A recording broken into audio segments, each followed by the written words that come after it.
Hello and welcome to Strange Generations, a nightmarish journey through the shadows of America, one generation at a time. This is the second episode of 3 of our 1890s arc. We're going to have some boarding school gothic situations going on in the town of Hallowed Hollow. I'll read a quick introduction and kind of recap of the situation. But first, let's meet the characters who will be experiencing the horrors of Hallowed Hollow tonight. And I want to know who you are, who your character is, and how they're feeling after what they experienced in last week's adventure. We'll start with Nick. Okay, once again.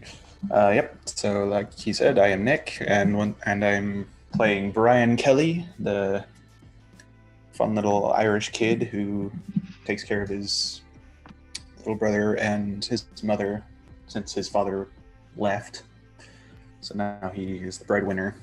And I would say after this whole experience, he is just... Oh, he's getting like confirmation that all of the stories that he heard way back when are like possibly true, and like he's getting even more and more superstitious. So much fun. Oh man, yeah, boogeyman. Turns out the boogeyman's real. Yeah. Okay, very cool. We are also joined by Kat. Hi, I'm Kat, and I'm learning how to unmute my microphone. I am playing Desdemona Barrow, the little rich girl, popular kid. I have just recently came back to the academy. I practically grew up here, which is much nicer than being home at the Barrow estate. Still, how am I feeling after having met the Earl King? Well, actually, rather enchanted and delighted, I'm sure. It's nice having confirmation that the universe isn't so dreadful and tiny and closed off. Some people might see a monster. I see excitement and adventure and good times to be had by all. Also, we've met a little ghost, which is fantastic, because it does mean that communication with the supernatural is possible. And therefore, I have won a bet with my sister Bianca, which I plan to collect post-haste. Hurrah! I'm a little dizzy now. I've gotten too excited. We will, of course, be talking about that lovely little ghost in just a moment. And the kind of unique control system the unique mechanics that Kids on Bikes has for those supernatural or powered characters, as they're called. We are also very happy to be joined by Marvin. Hey, so hi, I'm Marvin, and I'm going to be playing Isaac Vorman, 13-year-old, quintessential fat kid that's in every other, supernatural story like these, but also an orphan. Dropped off at this place, the boarding school, by his parents, who he doesn't really know where they are right now. And also, he cut the arm off of the Earthling last game. So he's probably horribly screwed. Hey, a heroic move that saved like everybody else. So major props, I would say. Poor Isaac. And we are also... delighted to be joined by Dallas. Hi everybody, I'm Dallas. Happy to be playing John Rabbits. He's an earner and a hard worker.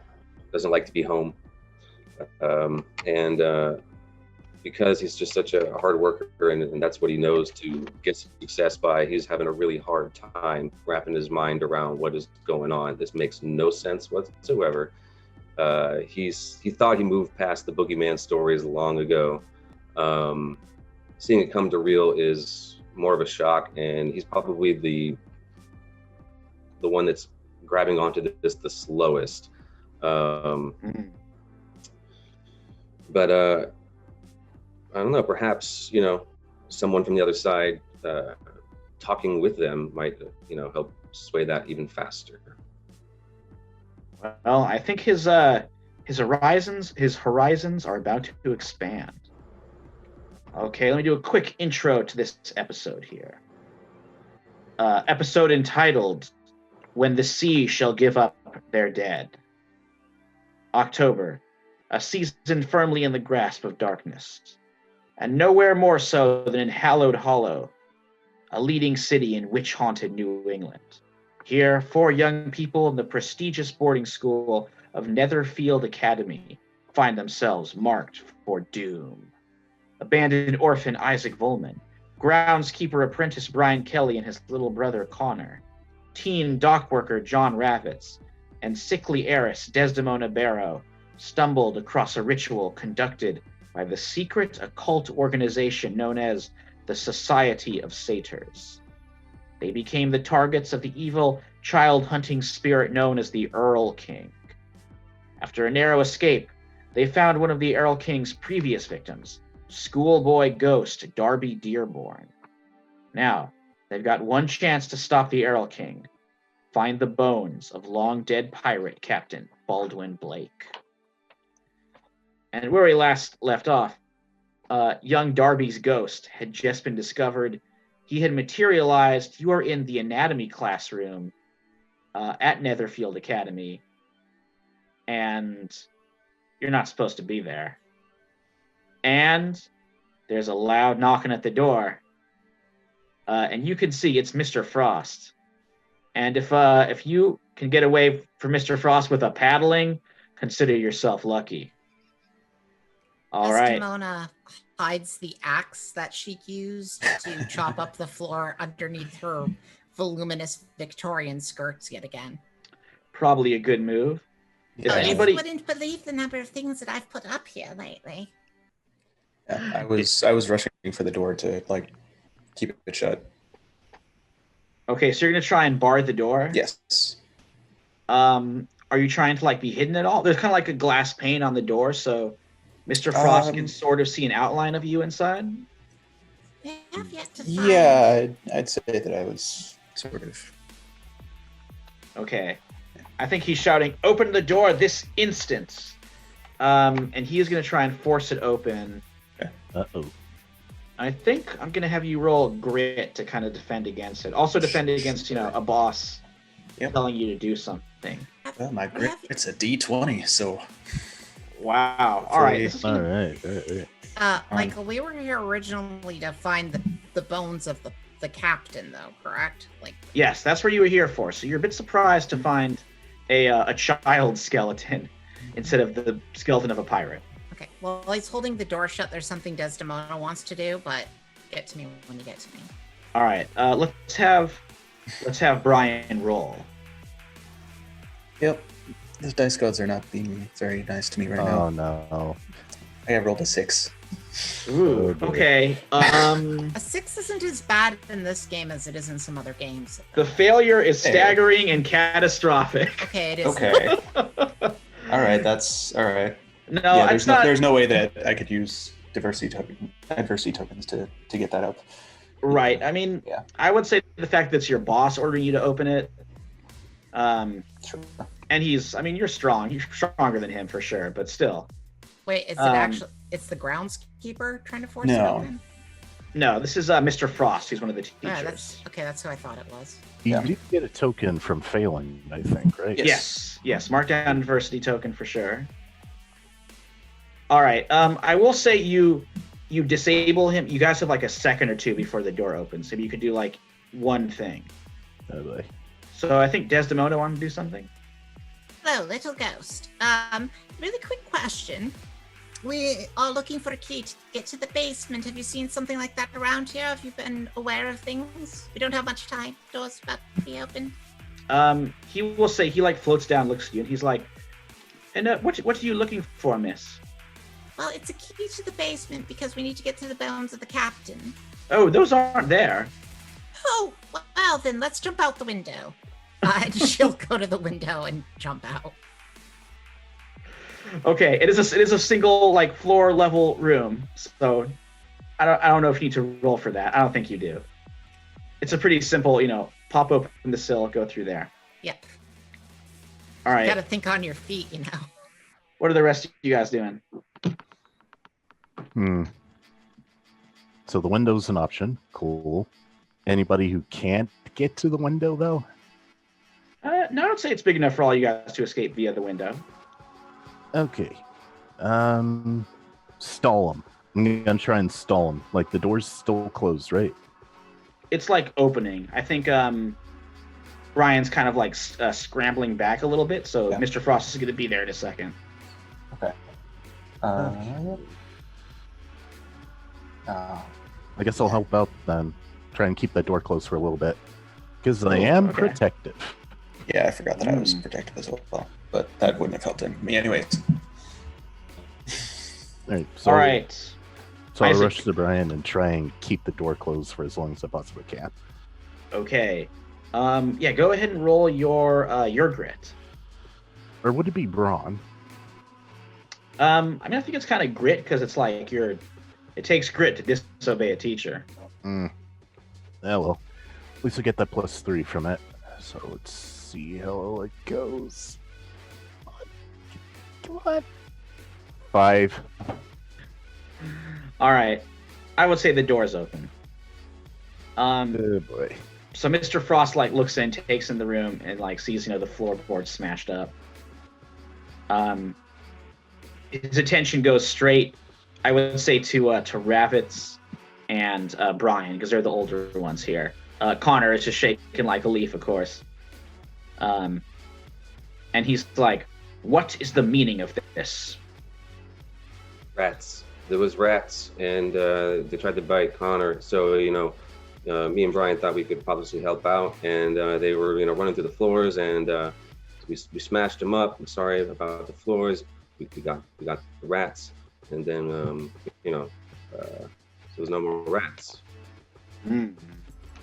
I think a charm roll might be needed here, but not too hard of a difficulty level, because like many things, Netherfield at that time, Netherfield Academy is infested with rats.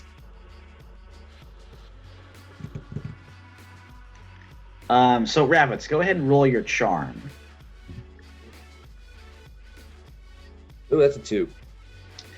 Okay, difficulty was probably like an 8 or a 10 for this one. I have a D10 on that, so I needed a max roll then. Yeah. So Okay. Okay. I think he's gonna be like Connor and Isaac. You are confined to the dormitories for the weekend. Leave immediately. Well, if he says leave immediately, leave immediately. Come on, Connor, before we get into even more trouble. Very good. They start heading out. And he turns to Ravitz and Kelly. But I think Desdemona is... would you like to do something? Yeah, there was something I was going to do before this had gotten too far. Because I'm outside with the ghost, right? Yes. Okay. Well, it sounds like everybody's gotten to be in a little bit of trouble in there. You are a ghost. Correct. You know that, right? Oh, yes. I'm quite dead. Yes. Can you be scary? Oh, I don't know. I haven't really tried. But I suppose I can do it. Kind of, what should I do? Rattle pots and pans? Well, or some sort of display of supernatural power, enough to throw the headmaster off his game and give maybe everybody else a chance to scramble away. Ooh. All right. So I think you want to use one of his powers. Yes, but I don't think I'm the one that's got the power that would be applicable here. I've got controls fire for him. Well, do you want to start a fire? That seems inappropriate, but I don't remember what his other powers are. Or is it that this is the only thing that I can do is control fire with him? Yeah, that would be the one you can use. You can choose to use. Go on, do it. But other people can do. I'm trying to find the full list here. I have teleportation, so I don't think that's going to be very helpful. I have telepathy. That could be used to like mess with Mr. Frost's mind if you would like. I can see that being useful. I could see that coming in with controls fire if he like phases through the wall. And then this was like a science classroom, right? So there's probably flammable material. Oh, absolutely. I would say it's like, and OSHA doesn't exist, so everything's flammable. Totally unsafe room. Right, so he comes flying through the wall, all this fire starts leaping up around him, and does something spooky with the teleportation, too. Or not teleportation, but telepathy? Telepathy. And with that telepathy, instead of punishing these kids, he's going to reward them for helping putting out the fire. Okay. So we're using control fire and telepathy. Okay. So that's going to require... Now, right now, so how the power works, you guys can use those. He has 7 what are called energy tokens. Mm-hmm. And when those 7 are out, he's going to need to recharge, which he'll do by, like, kind of resting, probably staying with his bones, like kind of recovering there. But until those 7 are out, he can do stuff. This is going to take 2 of them because you're using 2 of his powers. So I will mark down here that we got 5. So right now you have 5 out of 7 energy tokens. How does this telepathy work? Is it like a mind control telepathy, or is it just speaking into somebody's head? I could see it being either. Okay, I could try and charm him instead, save a token. Because if all you want to do is... See, I was thinking it was a display of supernatural power. There's no reason to do a display of supernatural power if all he's going to do is mind control him. Okay, so yeah, so maybe you only do the one? I mean, it's kind of one or the other. Doing both is wasting one of them. Right. So which one do you think... Oh, go ahead, Isaac. Sorry. So we could just put the fire on. I can try and charm him into, helping us out. Or we could just mind control him. Or just being scared and going away. Yeah. But then we're still punished, and I don't want to be confined to the boardroom for the weekend. I want to do stuff during the weekend. Okay. Well, it sounds like you want to go the mind control route, and that's not on me, so you can describe how you do that.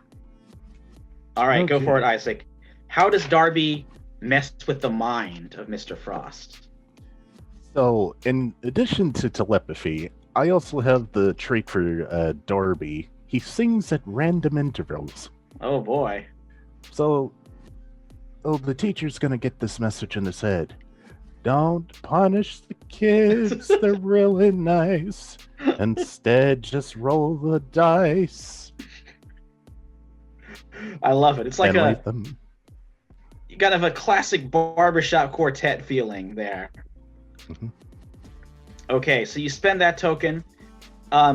You see Mr. Frost, like he pauses in the middle of his tirade to Ravitz and Brian, and then he just starts like humming to himself. And as he's doing this, you see like Darby's head kind of like poking out from the top of his head. Like Darby has sort of gone inside with him and is marionetting his brain. And then Mr. Frost, kind of humming to himself, does a little tap dance down the lane there and leaves, leaving you alone. Let's go into a dice game. I don't know. Darby's like, "Oh, that's naughty." Got Brian with the most sideways, like one eyebrow raised. Looks like what the hell? Brian is just sort of like slightly wide-eyed, and he's just like, Hey, I don't care. Desdemona pops her head back in, like up, like kind of just like right over the edge of the window, and is like, "Are we going to leave now? The bones aren't here. I mean, unless the rest of you want to be chased for all eternity by a nightmare monster." "Oh, Not really, no. you should go before he comes back." Or until he loses all his money. Definitely How more those about, games go. about that guy. Let's get out. Let's go. So as you guys are leaving, Ravitz, you hear somebody call your name. And you turn around and see a distinguished gentleman with like thick mustachios with a elegant little curl in them, elegantly grayed, neat kind of Van Dyke goatee, in a suit, like leaning on a cane, who's been watching you. You recognize this as the headmaster, Headmaster Valentine. Headmaster Valentine. Okay. Or Valentine with a B there. Oh, okay. Yeah. And he calls out, young man, Ravitz, I believe your name is. Yeah, no, do I know you? A word, if you please. I gotta go with these guys. A word, if you please, in private. All right. Really? Based on his demeanor, I'm sure I get like a different sense of word. So I'm gonna tell them that I'll catch up. Oh, I think Desdemona was saying something there. No, if that's what you must do, I was going to try to convince him otherwise. But if you simply want to follow along with him, then that is your prerogative. Well, like he's not. Go ahead, Ravitz. No, it just looks like it could be something that I'm not totally aware of yet, but I have a feeling that it's like related to me, but maybe. Anyway, I'm just fearful of what this guy will say if I don't go. You know what I mean? All right. He's not taking you anywhere. He's kind of like standing there in the, in the middle of this kind of brick lane between the classrooms, and sort of a passing period, so other people are moving around too. Is it okay if I approach? I'm trying to not step on your thing. No, that's why I was like saying, just go ahead, because whatever he's going to say to me, I don't want it to slow you guys down of getting away and getting to this thing. It's bigger than my brain can wrap it around, so. So he says, oh, go ahead, Desdemona. Headmaster Valentine, I'm sure that this is quite a very urgent thing that you need to speak with him about. But we are also on our own pressing business at the moment, and it does involve rather a lot of life or death circumstances. Are you aware that the supernatural is quite very real? He looks around, making sure nobody's listening in. He's like, that is precisely what I need to talk to him about. Oh, well then, does this have anything to do with possibly saving our lives from the Earl King? Because perhaps all of us might want to listen in on this. I think it might, but I would rather my presence. He's like getting more. You can see he's getting more and more anxious. And then he's like, I would rather this was known to as few people as possible. I have a reputation. The school has a reputation. Well, I certainly don't have any interest in sullying the reputation of the school, my dear sir. I mean, my family has spent rather a lot of money on it. We certainly wouldn't want to gain a sordid reputation. Yes, we are an institution. He seems to be acting really weird. Well, you can tell he's like nervous. Look, he says, Ravitz, I believe I ran across you last night in the woods. Oh. Did you? Yes, you might not have recognized me. And he leans closer and he's like, I was wearing a mask. Yeah, I saw you. Yes. As a member of the Raindrop Society for Girls, I have to tell you, I'm a little offended by the fact that you wouldn't approach me about this. He's getting more and more upset, and he's like, you mustn't let your father know it has come to this. You are not supposed to be there. What are you talking about? He's like, none of you are supposed to be there. If you hadn't stumbled in, no matter. You have one chance now. You know about Captain Blake? The bone? That we do. Yes. I would say he's telling this to all of you now, I think. He's like, what you must do is go to Patsy Halloran in her establishment, the Hellhole. It's located in the Devil's District. Oh, that's a wonderful place to send a bunch of kids. You want to send us where? As I look at the words. Oh, come now, Rabbits. You're a slum child. You must know of it. Look, we can get I'm not around. saying that we We're going to be don't. welcome there, but we can get around. It's Yeah. your only chance at survival. Go there, talk to Patsy Halloran, ask her about the bones of Captain Blake. Sorry, was my father rather not at that ceremony? He prefers to take a hands-off approach to the society's doings. And he doesn't know the circumstances, and I hope he doesn't. I would prefer to keep it that way. If you act quickly, there should be no trouble at all. Oh, then jolly good. Let's go. Well, it is a Friday. You have the weekend off, unless you are free upon the weekends to come and go as you please, unless you were disciplined and confined to the dormitories. But No, I don't suppose that happened. Like Don't worry about it. He's probably forgetting everything that happened as he gambles his life savings away. Excellent. Well then, go to the hellhole and talk to Miss Halloran, and I shall wash my hands of the whole affair. Is everyone needed of this group? Because I would prefer not having Connor involved in the hellhole. I'd rather think you'd want to keep a close hand on the boy with, well, you know what about. But if you'd rather leave him here, I can protect him. I'll try, but... You know that, Brian, you are leaving Connor, my beloved sugar pop, very, very, very indeed close to the origin of the Earl King.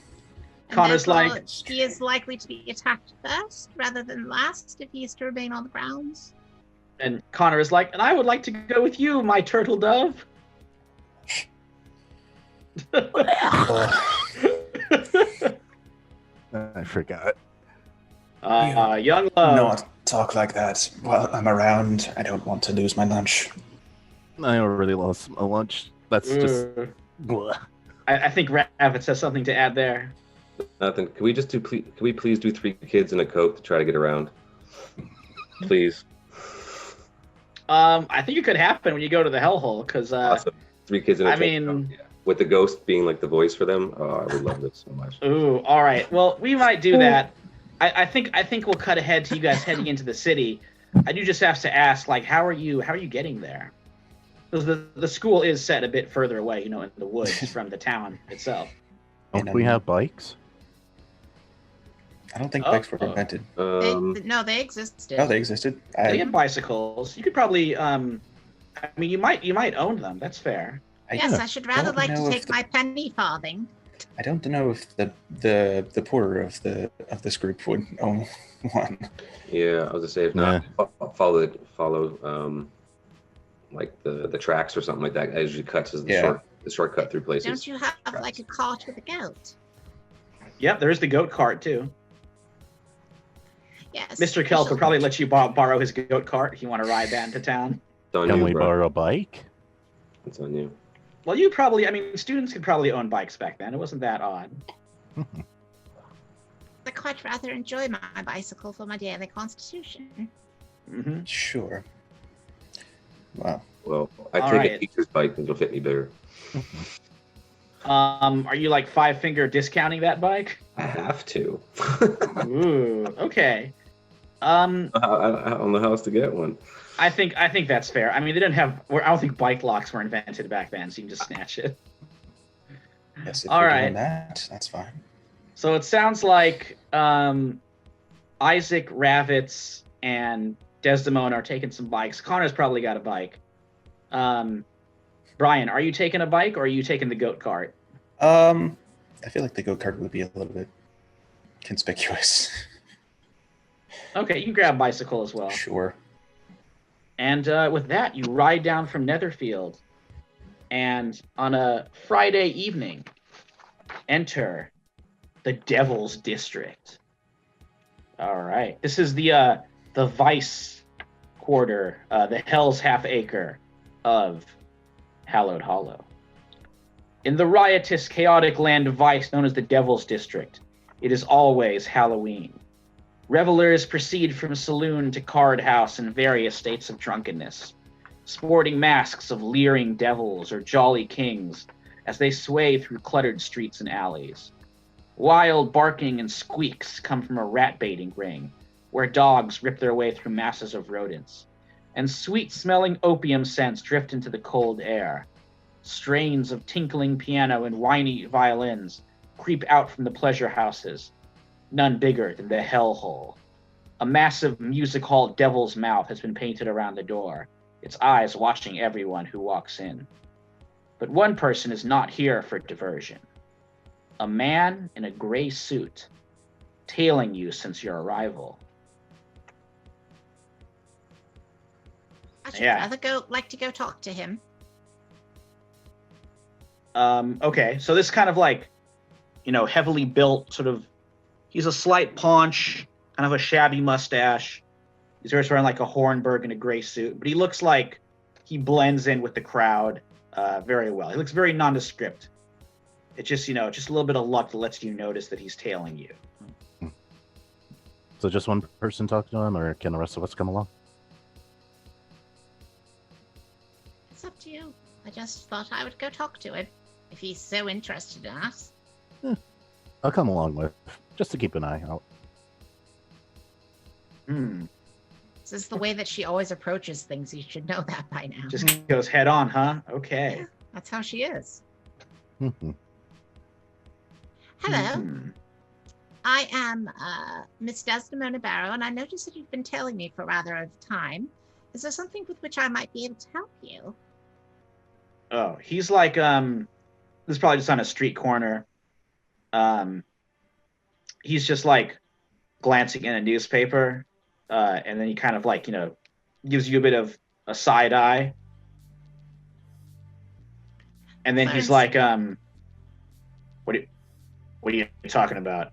Oh, you just seem to have been following us around rather a lot. It's been fairly easy to notice. Everybody else seems to be quite debauched and revelatory, and here you are standing on a corner reading a newspaper. And also that every time I turn around, you happen to be, once again, reading said newspaper, not having really turned a page. Now, I'm sure that the article is quite engrossing, but there is more than one page to said newspaper, as that it is not simply a bill. So,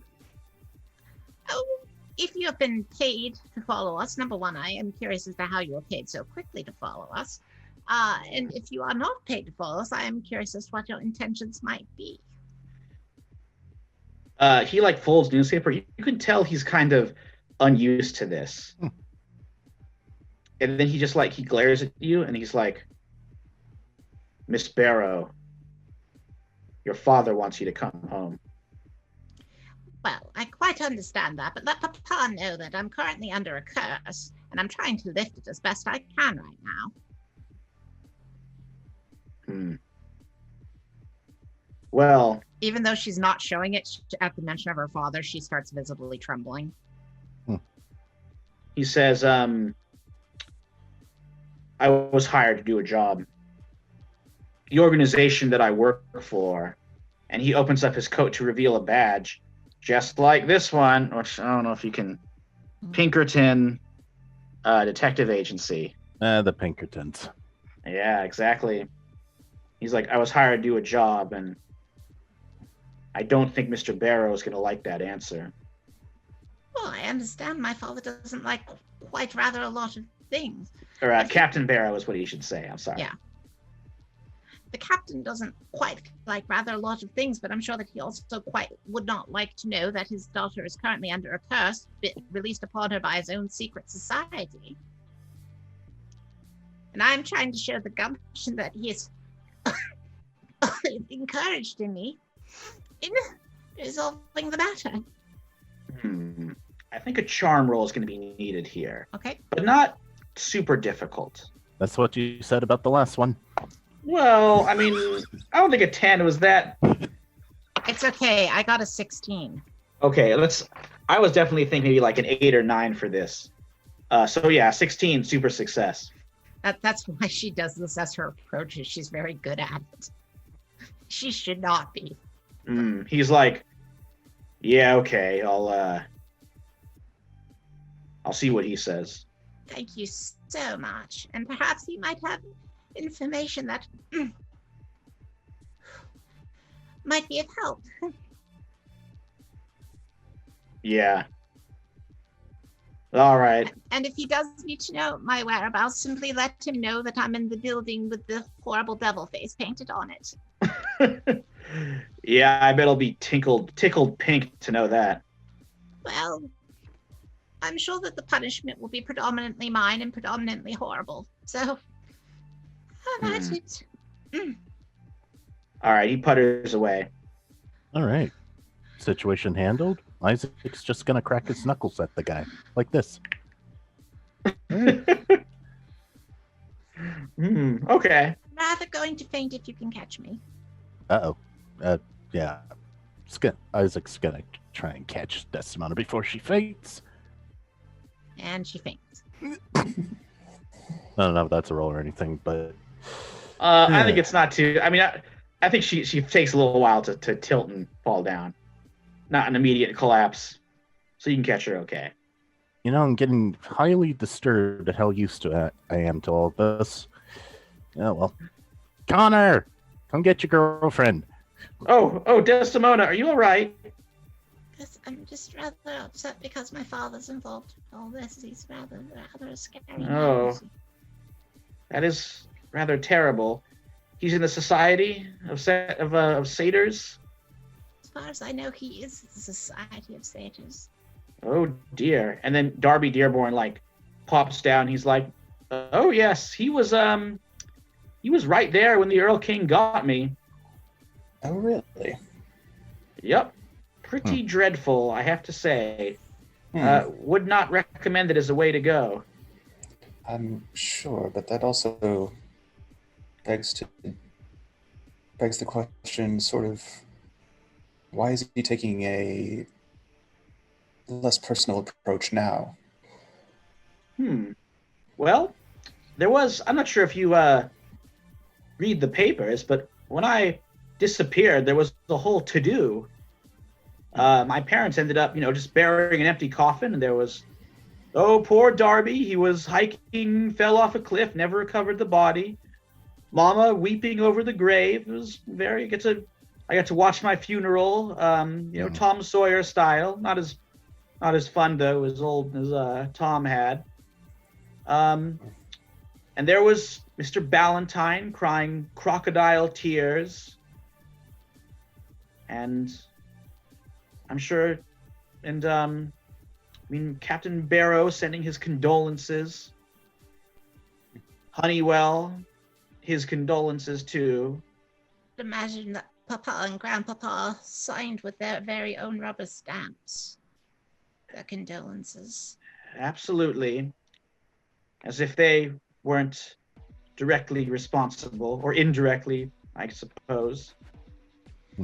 Always use proper reasoning, Darby. I've been taught. Proper diction. But didn't do me much good. Hey, that's not fair. None of this was your fault, Darby. You must understand about the wealthy of this country, and I do not like to necessarily speak ill of my own kind. Everything that we have is built upon something rather horrible.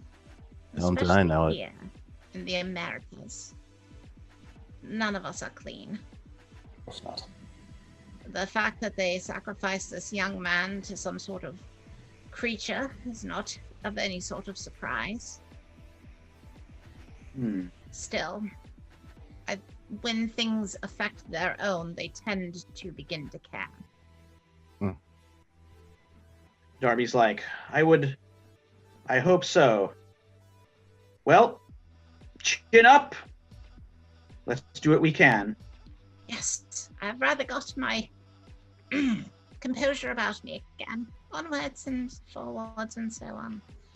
All right. John, did you get the coat for the bit? Mr. Raditz? You mean this one? Yeah. So how are we doing this? No, I was only kidding before. That's just like an old goodie. You don't I really was got to do fully it. prepared to do it. Oh, if you really want to, by all means. Yeah, It's if you guys want a Vincent adult man, I'm thinking of BoJack Horseman, the great character there. I was If thinking. you guys wanna- Was it Little Rascals. Little Maybe Rascals? was There we that go. too? That's what it yeah. was. Yeah. Maybe rather the tallest man on the planet of all three of us gotten there. No, thank you. I think that I shall rather wear one of these devil masks, which she plucks off of a nearby drunk and puts on her face. Okay, not gonna make you roll for that. You don't have to roll a drunk. I'm sure there's plenty of kids running around here. Nobody pays attention to us. Yeah, it's not too odd. Well, I'll say this. It's not too odd for like kids of like Brian and Rabbits to be in the hellhole. You know, because like you got to get your pre-adolescent child to like rush home the growler, like the big bucket full of booze, and bring it back to your tenement, so you can drink it during a Saturday. Was that that, or get my dad out from under a ditch somewhere? I do feel as though with my clothing, I rather stand out compared to the Yeah. ragamuffin. I know that the is solution. She takes a little dab of mud from the ground, puts it gently on her outfit. There we go. Now I blend in. Connor's like, "Ooh, you're a regular child of the streets." Yes, I feel Really, rather Connor? like I'm out of a Dickens novel. Isaac's just face palming at the two of them, like, It's you and the Artful Dodger. Anna, you should know that that's not going to do much. Maybe a little bit, but One Ah. does have to pick a pocket of two on the Hey. occasions. My best girl is doing an excellent job with her disguise. Yes, and I also have this rather clever mask that reeks of alcohol. Right then. Perfect. sure, if that's how you want to play it. So, Isaac, are you doing any disguising or costumes? Well, I'd like to Well- see how you might go about hiding a hoop skirt. a hoop It's skirt. not about the hoop skirt. It's the little tiny like smudge of mud. Maybe you get a little bit more in there. Or just dive in the mud puddle. It worked too, but I don't know if she'd be willing to do that. Oh, I mean, I don't figure my constitution could necessarily afford me rolling around in the mud like a pig. All right, Hmm. we'll see if it works. But So, Isaac, are you also going for a disguise, or what do you think? I don't know. Would I especially stand out in this place? I mean, with your fancy private school duds, perhaps. Well, on the other hand, I'm going to take that coat because I really did want to do the bit. Connor's like, I'll join you. All right, Connor. Just like we practiced in class. Connor, All right. can you Left stick your foot, hand out right through the foot. lower buttons? Left foot, right foot. Oh, that is jolly clever. It looks like a little thingy, you see. Oh, what? His face going bright red under there as he covers it up. All Hmm. right. I think so. You all head in. Ravitz and Brian, I don't think you guys need to dress up or anything. This is your neighborhood. Yeah. Or, I mean, not quite, but this is your milieu, perhaps. yeah, No, just a similar cap to yours, Michael. I just sort of like tuck it down a little tighter, you know. Mhm. Keep it moving. Yeah, you would fit in. All right. So you guys head in through that big devil door. It's a pretty sprawling entertainment complex. You got a few card tables with your faro, your blackjack, billiards table or two, big long bar, a beautiful brass rail to put your feet up on. Free lunch. Probably don't try those oysters. Mm-mm. And right now it's a Friday night. People are packed. Everyone's throwing back some pints. They've probably got some fiddling going on. This is the headquarters of the Hellions, which is like kind of the major gang that controls the Devil's Acre, the Devil's District, I mean. And you can see kind of at the center table, lording over it all, is Patsy Halloran herself. This red-haired, strongly built, fearsome-looking woman who has been running the Hellions for decades now. All right, so Isaac, I gotta have you roll for this costume. Let's see if this works. Yeah, sure. So, what's the rule? Let's see. There's really a balanced one. I'm gonna make it. Let's go with brawn. Hey, Is that just to hold up the person? Yeah, I suppose so. Or it's Okay. like balance. I think Connor's the one below. I think Yeah, Connor's one boy. You're right. Isaac is the face here. So to kind of balance and keep it all together. remember, fat kid. All So- right, maybe you guys didn't plan this the best. Yeah, the I don't stacking know. order was a really bad idea that you. I all came assumed I up with. was gonna be on the bottom. Connor was gonna stand on my shoulders, and then I be the voice while he be's the face. What? So he there's gonna be a voice coming from nowhere while Connor lip syncs? In case you haven't noticed, Isaac is very good at charming people. Okay. Well, go ahead and roll brawn. Let's see what happens. So wait, is Connor on the bottom still, or is he? Have we? Yeah, I'm decided gonna say Connor's on the bottom. just gradually getting crushed. Well, too bad for Connor then. How'd you do? Do I get any bonuses from like protecting people? Say Connor. I suppose so. Is that gonna change things? It's a 9 instead of a 6. Okay. I think that's all right. I think at 9 you barely hold together. You're like teetering. Connor, yeah, is struggling to hold you up, but he does manage it. You're struggling to balance, so this person is like, oh, kind of coming apart. But then again, there's a lot of drunks in there, Same. so Already came in drunk, looking for Yeah. more good time. Yeah. Don't mind me. I'm just looking for the harder booze than that piss they have across the street. Don't say piss.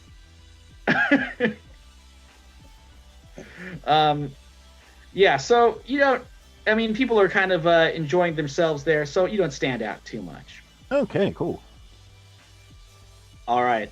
So Patsy Halloran is just like lighting up a cigarillo, watching over everything as you guys come in. Desdemona's gonna go. She's at a gambling table, right? Yeah, she's not really playing though. She's just kind of like, posted up there watching her domain. Desdemona's gonna go straight to the gambling table and stand up, like on a chair at the edge of it. Okay, are you like addressing Patsy? Well, she's addressing the gambling table. Okay. So there's like money to be lost and made at this table, correct? Yeah, we can say it's like roulette or something. That's a fun one. Okay. She tries to figure out how much people are betting, Okay. and then lays down whatever seems an appropriate bet. She's wealthy. She got money. That's true. All right, I'm thinking of what would be a good.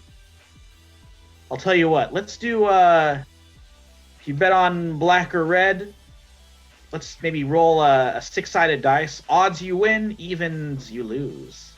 Okay. Double or nothing.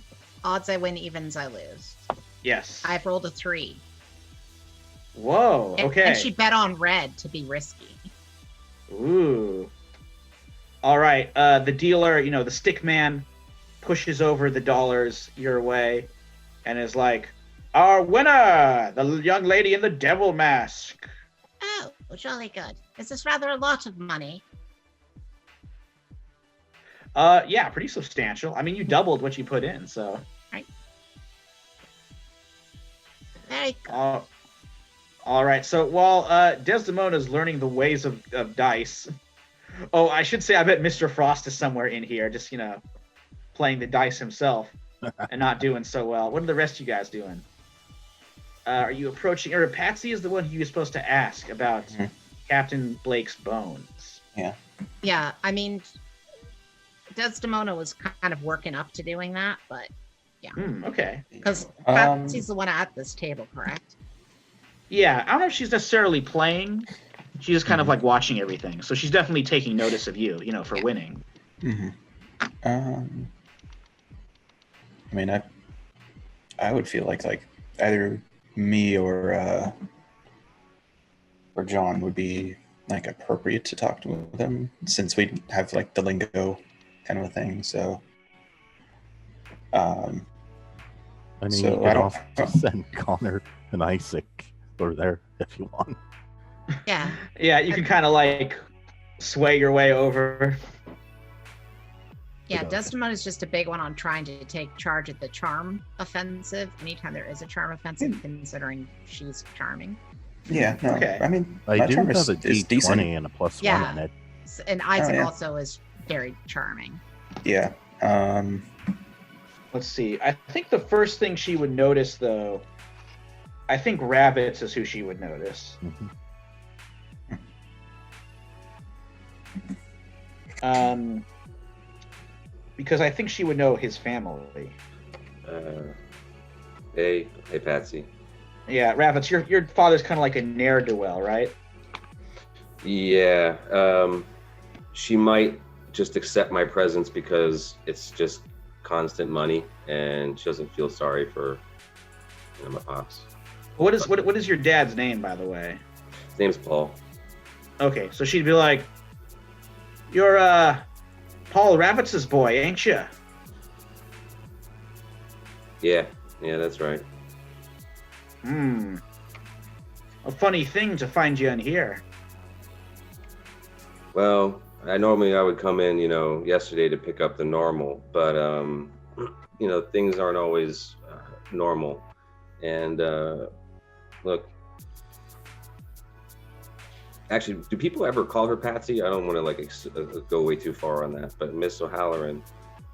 Yeah, I think her friends call her Patsy. Miss Halloran will do for you. Yeah, Miss O'Halloran. This is not something I would normally ever ask anybody. In fact, I feel kind of funny saying it. But Well, then maybe you'd better spit it out. there's some of us that really need to talk to you about something that might not be the best for table conversation. And I know you're a busy woman and have important things to deal with beyond maybe what a kid like me has to say, but I assure you I would never ever try to take you away from your work unless I thought it was really important. And I believe that work is really important. All right. Well, boyo, I think you've got my ear. I don't know if it's worth. Oh, so I was just making sure nobody was frozen there. I'm not sure if it's exactly worth stepping away from the table here, especially with that little devil pulling a victory over there. So go ahead, say what you're gonna say. So the thing is, she will steal all your money if you're not present, so I don't blame you. She's good. You ever heard of Captain Baldwin Blake? So I think Desdemona was going to add something too, but you can tell her eyes kind of flash at that. I noticed that you pointed at me. Perhaps there's a private high rollers area that we may discuss business. She says that she bets half of her winnings on another round. Okay. I guess I'll make her roll again. All right. I think somebody's That time I got even, so she lost half of her winnings. Oh, all right. Well, your luck catches up with you. I think someone's gonna have to roll a charm on Patsy to get the private room treatment. Would you mind if I did that, or I don't know, Dallas, does your character have a decent charm? It's a 10. A 20. Oh, it'd be so much more fun if I do it. It would be. well, Isaac, I think Please go ahead. You did ask about the private room. I am the one that asked about the private room. Oh, that is true. Isaac can chime in as well, maybe, if in his new giant form. Yeah, I could. Just don't know where to, chime in, to be honest. Okay, Just well, let's acting like a let drunken fool over here. All right, well, let's let Desdemona roll and see what happens. Okay. That is a 16 again. Apparently, that's what I'm going to roll on Wow. the side today. I was gonna say difficulty's like a 7 for that one, so 16 definitely does it. So she's like, all right, Paul Rabbits' boy. You and that devil have convinced me. Why don't you and your friends join me in the back room? Very good. And she puts down some more money, and this time she wins, gaining back what she had lost and then doubling it. Nice. Okay. All right, so she leads you kind of like down a small corridor into like a very nicely appointed room. She's got some like big fancy green lamps with fringe, lots of cushions everywhere. She plops down into like a high-backed winged armchair, puts her feet up on her desk, and she's like, and she, invites all of you, even this strange swaying man, Okay, if we into the room. if we drop the act now, would that be all right with her, or would she like report us or anything? I'm not gonna say one way or the other. Okay. In other words, I'm just gonna say, if we were to do something that might reveal something about us that nobody else knows, would you be all right with that and not tell anyone outside of this room?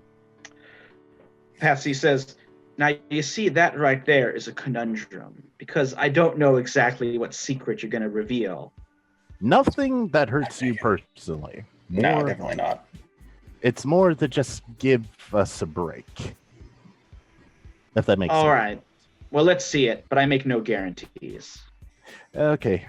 Connor, drop the Yes! act and, for Okay. God's sake, man, get some water. Oof! All right, he sets you down. I think the whole thing just collapses. Dear And honestly, goodness, we water should have in done this the other way. I establishment. don't know why I was on your shoulders and you were trying to hold me up. Yes, Well, we that didn't was- really think it through, did we? That was not No. the best idea. By the way, I should rather recommend against drinking water in this neighborhood lest you want dysentery. That's a very good point. Yeah. Patsy's like, yeah, stick with beer, much more nutritious. You sure you should be telling that to an 11-year-old? I started younger than him. That's a fair point. I had my own stuff at around that age. But Yes, I mean, what do you rather have against the medicinal properties of beer? anyways, Patsy Please says, don't but tell her teachers. that's beside the point. You're bringing a schoolboy, another schoolboy, and if I'm not mistaken, that girl behind the devil mask isn't some street urchin either. So I see Well, you were we're not kind of in fooled an- by this spot of mud. Ravitz, Kelly, oh, now you remember No. me.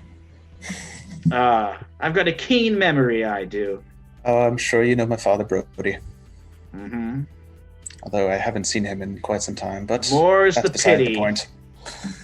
Well, what are you doing bringing these three into my establishment? They're all it's not- marked by ghosts. What? well, More of a demon than a ghost. yeah.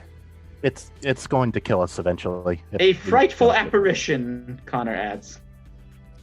Well, We also did have bring another a ghost ghost. following us. well, You did bring while it you've heard, to us. we don't need to worry about that. But while I'm sure you've heard about the captain, but haven't you, by any chance, heard of the Earl King? Patsy's like, look, there are certain things that I take effort not to know.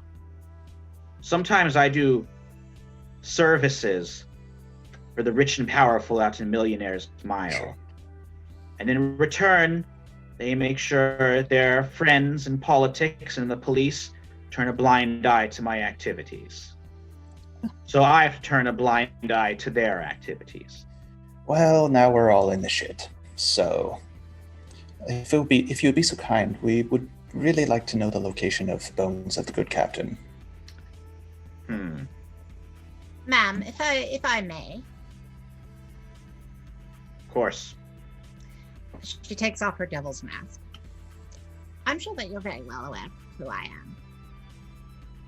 Now, you talk about doing business in this town, and I appreciate that you would wish to continue doing business in this town into the future. I'm sure that you're also aware that I'm the eldest daughter of the Barrows, and also one of the heirs of the Honeywell fortune. And therefore, doing business in this town in 10 to 20 years will go straight through me. Now, if I was to be dead, there's very little that I can do to help you in your future business endeavors. But if I am to be alive, and if you are the person that is responsible for saving my life, I'm sure that I would be quite appreciative and would make things quite lucrative for you. Make sure that certain goods that go missing end up in your hands, for instance.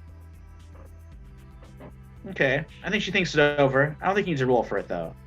She's like, so, what exactly do you need from me?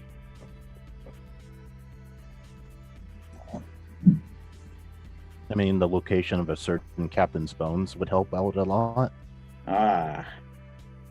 Well, I can tell you where they are, but getting them, that's going to be on your head. We're already in the shit, so why not add more to it? Yeah, we already cut off the thing's arm. There's not much else that we can do to piss it off at this point. That's our I point. imagine it's probably got its arm back by now. Oh, I'm sure he has. You'll need to go to Stormalong Point. Stormalong Point, okay. Yes, that's where the old lighthouse is. But below that in the mountain, there's a whole nest of, or network of coves and caves and so on. And it's not an actual nest for anything. Or network is what she was saying. Good. I would imagine that we need to engage in it in the low tide, otherwise that the caves might be flooded with water. It'll be tricky to go through even at the best of times, so yes. Tread carefully, especially with the weather the way it is. Right. I think a storm threatens tonight. Oh, great. More flooding in my house. Yes. I'm sure all the shallows will get a little bit soggy. That's always fun. So these are, my organization have used those coves. Smugglers have been using them throughout the years to hide all sorts of things. And if you go there, I've done some services for the Society of Satyrs, and I know that's where they keep some of their treasures, including the bones of Captain Blake. So Well. go there, head to the biggest cave in the middle, and see what you can find.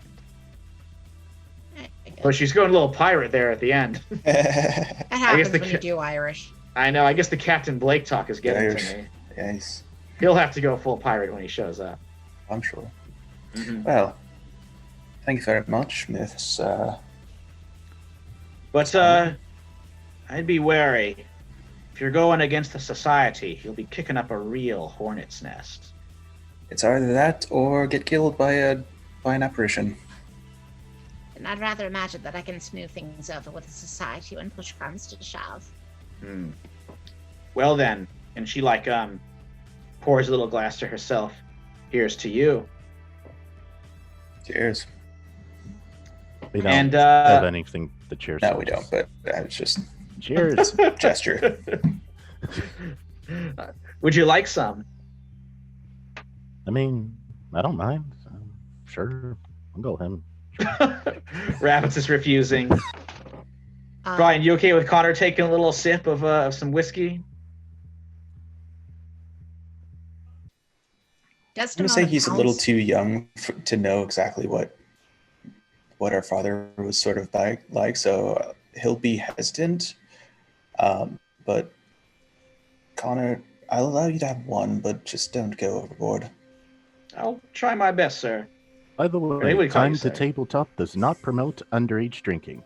Oh, Speaking please of don't. which, Desdemona pounds the shot, slams it against the top of the table, causing the thing to flip over, Whoa.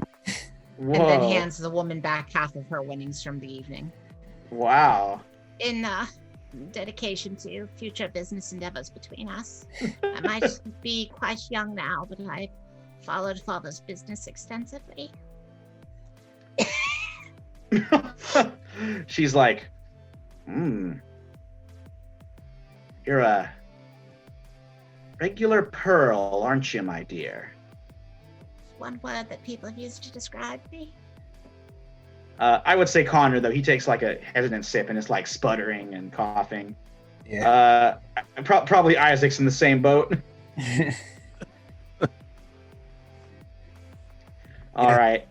And just as you are getting over that, there's some more trouble.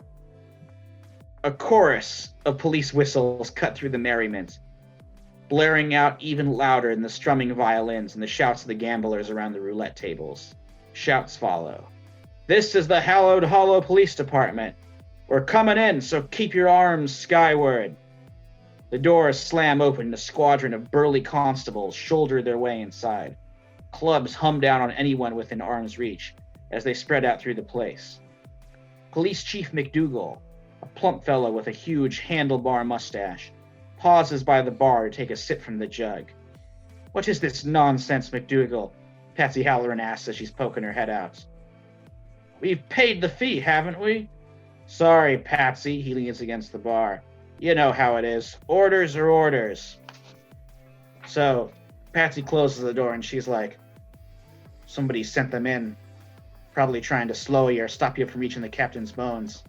You got to find a way out. And suppose that you have some sort of secret exit for contraband.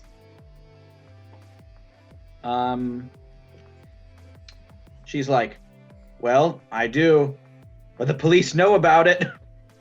Oh, great. That would Well, I be guess a then we problem. better hurry. All right, so how are you guys going to find your way out of here? Because you got, there's probably police coming from both ends, just wading in, giving the old nightstick to everybody who gets in their way. I suppose if we go through the secret tunnel and send dear Darby ahead of us, then that might clear a way for us. Cops being a superstitious lot. I mean, What do you guys think? Darby's up for it. Does anyone have a trait of Darby's they think would apply for this, and they could sort of take him over and use him, and then maybe somebody else could use his a power that could apply to the situation? Mine do not, but I know that he's got a protective trait. I can definitely see the protective trait, meaning he would protect you. It's definitely But not I don't ones have I that trait. I have No. naive and he's scared of the What Earl King. else do I have? I suppose I could use the Earl King trait as a way of persuading him. Well, it's not really you're like persuading him. It's like you are role playing as him. Mhm. So I don't think he's gonna. That would really apply here because the Earl King's not here. Yeah. Is there a window or a wall facing a direction that will allow us to get away? Because Darby, for me, is gentle and highly concerned, so he won't harm anybody.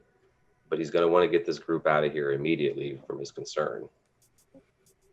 So I'm going to try to use an energy blast on a window or a wall and literally make us a hole, if that's possible. Ooh, I definitely think so. O'Halloran will be pissed, but we won't be there. Either that, or possibly we could use his teleportation if he's able to teleport all of us. It's only himself he can teleport. Okay. Oh, good Just thought try. I'd check. Yeah. That'd be a great one. Yeah. Sounds like Kool-Aid Manning out of the wall is the way to go then. All right, so Dallas, can you like kind of role play Darby like making this decision and using his powers to demolish a wall? Oh, okay. He sort of talks like this, right? Oh, you got it. In a way. I don't know if I should do this. Everybody seems so violent out there. But if we don't go, I suppose you all die. So everyone, please back away from that wall. Stand behind me. And I guess for the first time, even surprisingly himself, Darby squeezes his eyes tight, his fists really closed, and focuses really hard where he actually, when he opens his hands, he doesn't do what he thought he would normally do. It actually bursts forward in a straight column. Yeah, blows a hole through the wall. All right. So currently, wall demolished. Bits of masonry goes like flying out into the street. So currently, Darby has 5 out of 7. 5 out of 7. energy tokens. Yeah, he can do 5. He uses powers 5 more times, unless you can get him to his bones, which might be pretty tricky at this point. Yeah. All right, yeah. So the wall goes down. You have a clear way, and you guys can. I think you dash out into the street. Yep. Okay. So as you make your way into the street, you hear it's getting pretty chaotic. Like the cops are kind of, smashing their nightsticks at anybody who is getting a little too close to the establishment. And the usual revelry of the Devil's District is kind of still going on. Maybe some people are watching, but people are still packing the bars and so on. And you guys see coming down the street a milk wagon and kind of middle-aged black woman in like a very business-like striped dress is directing this milk wagon, and she puts the horse like right over close to you, and she looks down. She's like, I think you kids had better climb aboard. On one hand, don't go with strangers. On the other hand, police. Well, especially you, Isaac. I knew your parents. And Isaac immediately gets on the milk wagon. What do you know? If Isaac gets on the milk wagon, I'm going to get on the milk wagon. And Connor, you better get on the milk wagon. I'm getting on the milk wagon. Because friends stick together, Connor. Oh, you're my best girl. And if my sweet Petunia gets on a milk wagon, so will I. And of course, if I'm getting on a milk wagon, I would want my darling turtle dove to follow me. I hate to tell these poor kids it's probably not going to last, but... Oh, yes, I'm rather well aware that it won't last. What? Oh, well, I mean, Connor, you I've understand. sworn a bond of undying affection. You're I will always 13. have undying affection for you as well, but we're 11 years old, Connor, and more likely than not, I'm going to be forced to marry somebody who's frankly horrible and double my age. I shall challenge them to a joust. Oh, I do hope that you will. That would be fairly romantic. Get your hopes I will, up, of little course, brother. give you a favor of mine. We shall be like Lancelot and Guinevere. That did not work out well for them. No, it didn't, if I remember the stories. But You still, guys all it would be help. frightfully romantic and wonderful. So the milk cart is able to spin itself around, do a quick U-turn. Pretty difficult for a wagon, but it heads off down the street away from this fracas going on around the hellhole.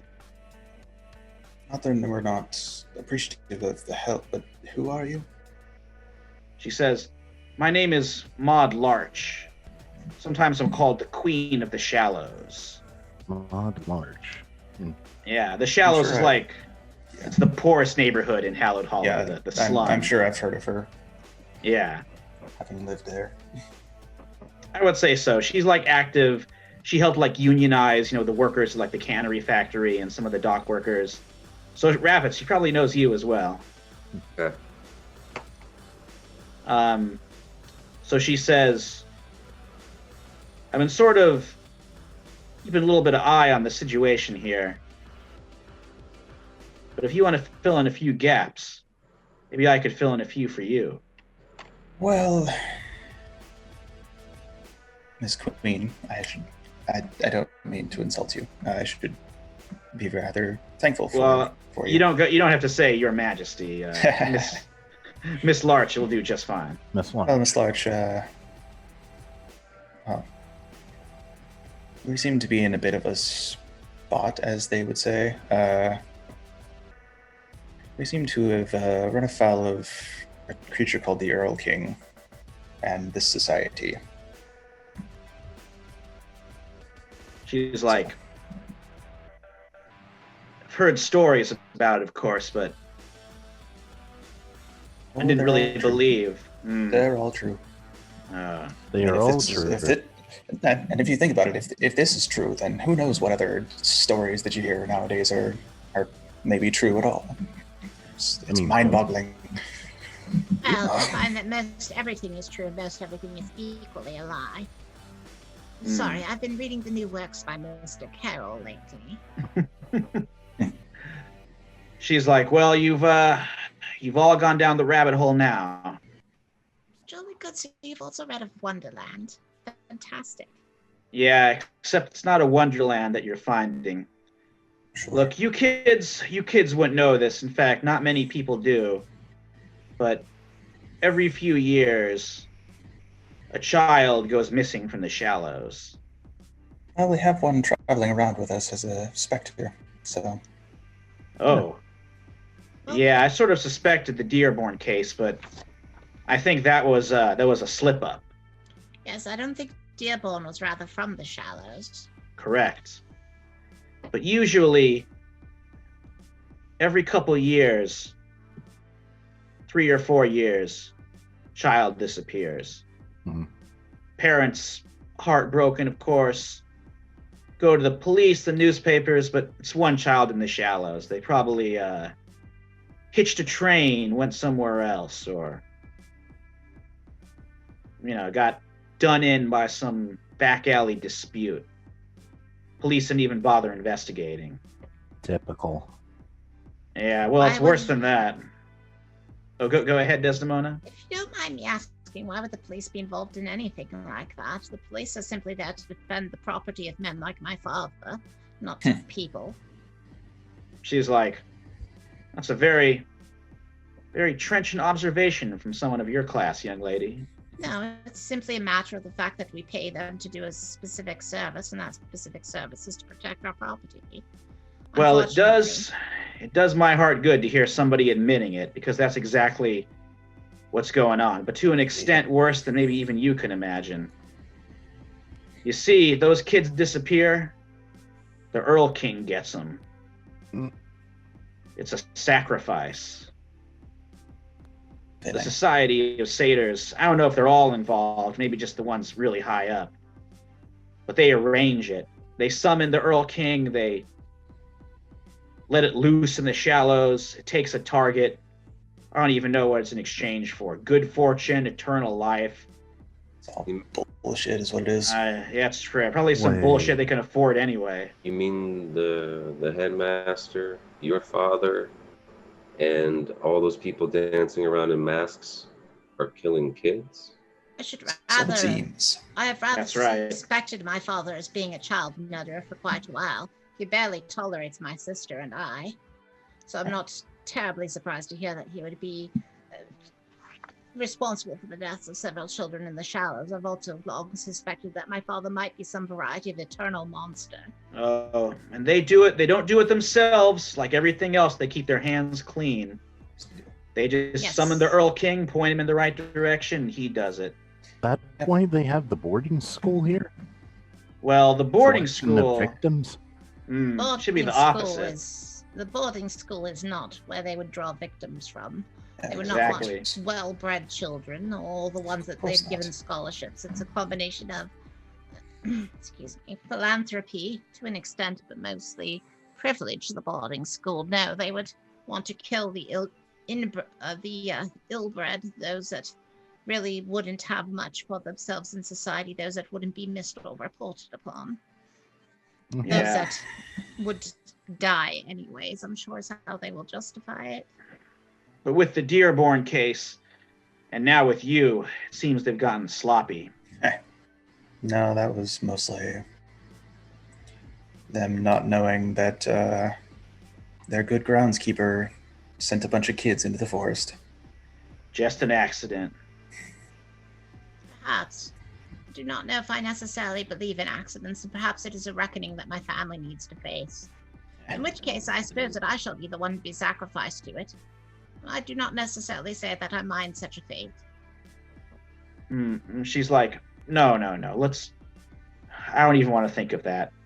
If you guys can find Captain Blake's bones, I'm not quite sure how to use them, but seems you already have a ghostly friend.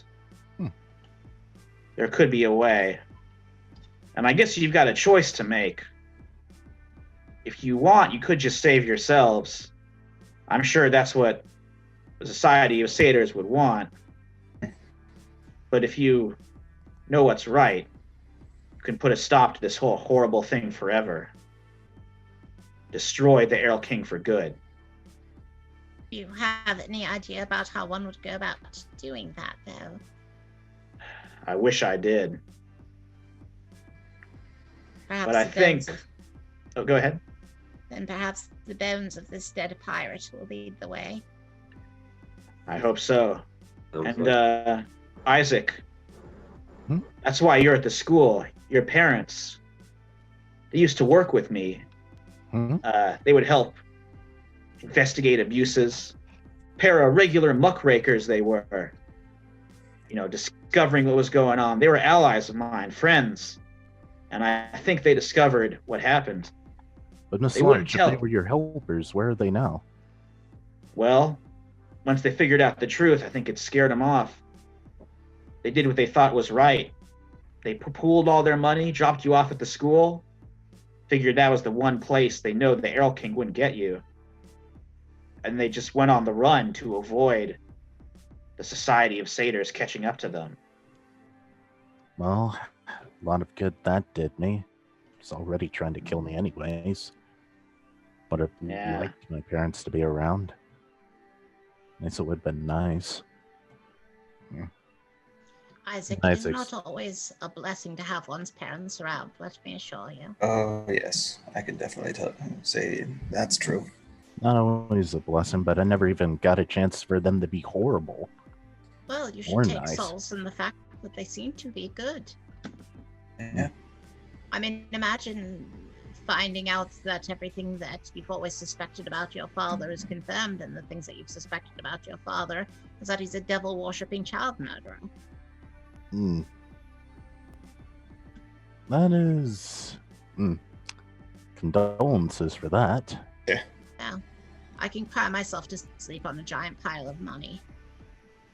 Yeah, you're going to be good, Desdemona. You're fine. All right, so with Better that, than a drunkard child beater, I guess. Do you know No where money. they are right now, Miss Larch? the society, you mean, or your parents? My parents. I'd like to Out find them if I could. out west. That's all I know. They didn't tell me of their whereabouts. Didn't tell anybody for fear that the Society of Satyrs would find them to try and silence them. Hmm. I just know they went west. Well, at least I have a direction. But anyways, are we near the lighthouse right now?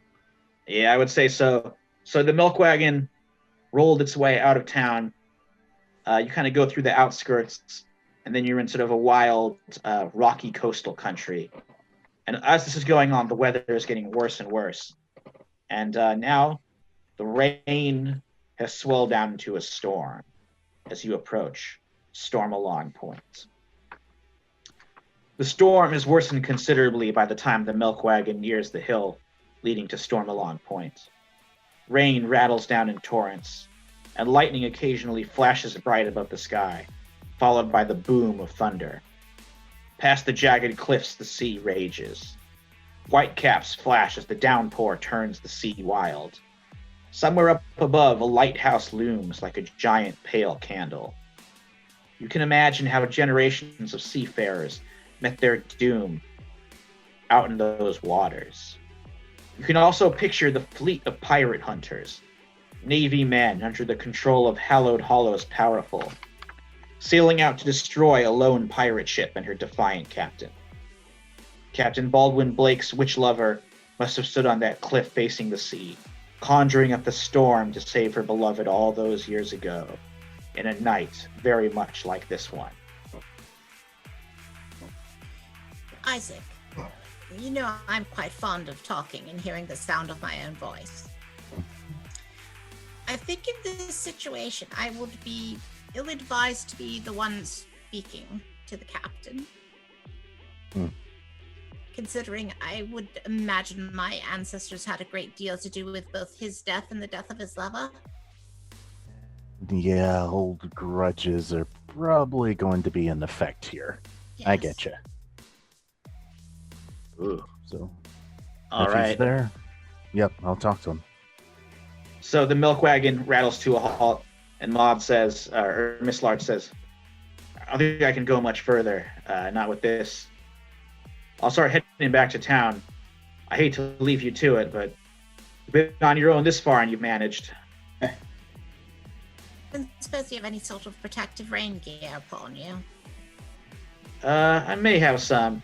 She probably has like some slickers in there she can head to give you guys. Oh, Thank you. okay. And I would like to purchase a bottle of milk from you. My humors seem to be a bit out of order. She says, well, look, I'll just give you some milk. That's okay.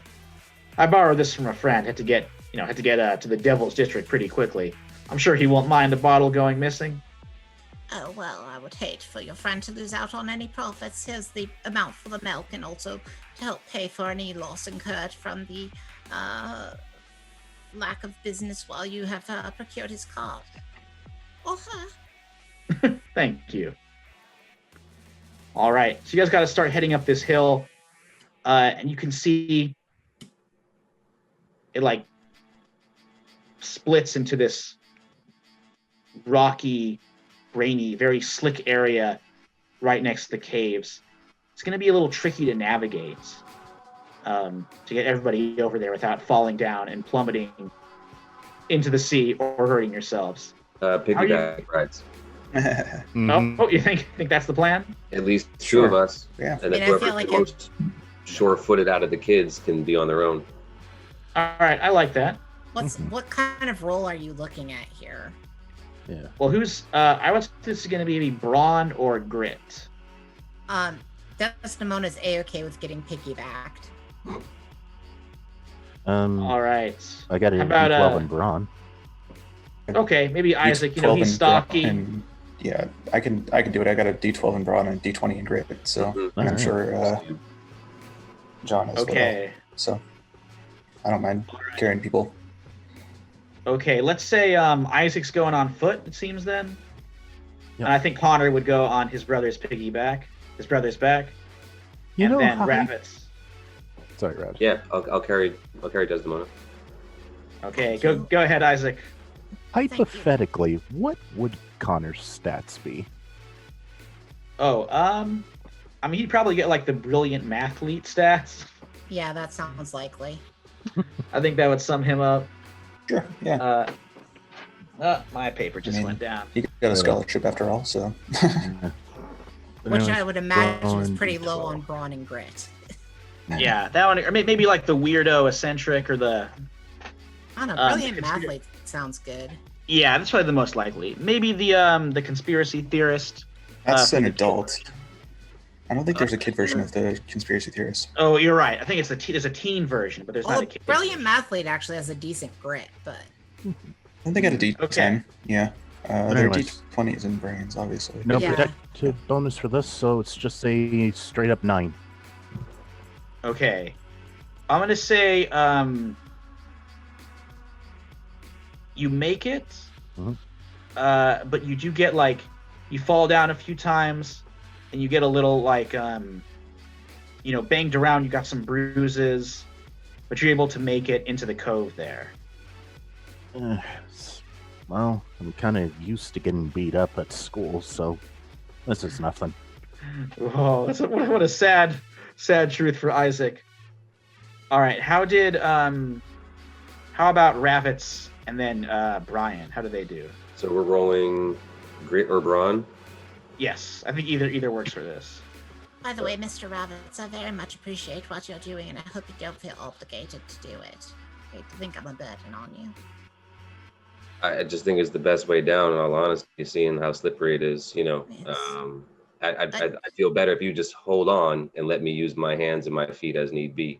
I appreciate it, as of late I have been experiencing rather a lot of numbness in my legs. Oof. Do your best to hold on, though.